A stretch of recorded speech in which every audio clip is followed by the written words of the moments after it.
بہت سارے لوگ قرب الہی کی بات کرتے ہیں، منازل سلوک طے کرنے کی بات کرتے ہیں، ان رستوں پر سفر کرنے کی بات کرتے ہیں جو رستے انسان کو اللہ تبارک و تعالیٰ کے قریب کر دیں، نبی پاک صلی اللہ علیہ وسلم کی بارگاہ کی حضوری اسے عطا کرے۔ اور پھر دیکھا گیا ہے کہ اس میں لوگ کئی دفعہ بڑا گہرا فلسفہ بیان کرنے کی کوشش کرتے ہیں، اس میں کئی دفعہ لوگ ایسی باتیں کرنے کی کوشش کرتے ہیں جو کئی دفعہ اجنبی سی محسوس ہوتی ہیں، کئی دفعہ کچھ ایسا کہہ دیتے ہیں کہ جو محسوس ہوتا ہے کہ یہ تو شاید سننے والا سمجھتا ہے کہ یہ تو بڑی دور کی بات ہے، ہم تو شاید کبھی پہنچ ہی نہیں سکیں گے۔ لیکن حضرت خواجہ معین الدین چشتی اجمیری رحمۃ اللہ تعالی علیہ نے اس بات کو کس سادہ انداز میں، عام فہم انداز میں لوگوں کو سمجھایا۔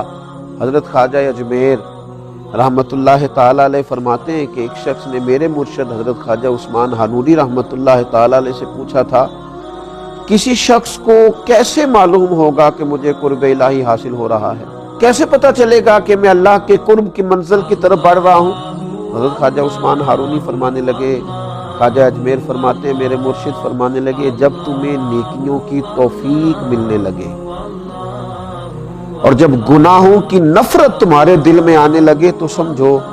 تمہارا سفر قرب الہی کی طرف ہو رہا ہے۔ اب تم اس رستے پر چڑھ گئے ہو جو اللہ تبارک و تعالیٰ کی بارگاہ کی طرف تمہیں لے جا رہا ہے۔ اب تم اس راہ کے مسافر بن گئے ہو جو راہ تمہیں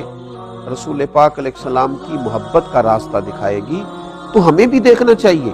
کہ اگر تو تقوی اور طہارت کی وجہ سے، پرہیزگاری کی وجہ سے ہمارے ذہنی ساخت اور ذہنی کیفیت اس طرح کی ہو رہی ہے کہ ایک نیکی کی طرف جی بڑھتا ہے اور گناہ سے نفرت ہوتی ہے، تو پھر اس کا معنی یہ ہے کہ قرب الہی کا کچھ نہ کچھ سفر اللہ کی توفیق سے میسر آ رہا ہے۔ اور اگر ایسا نہیں ہے تو پھر ساری باتیں ہیں، پھر ساری گفتگو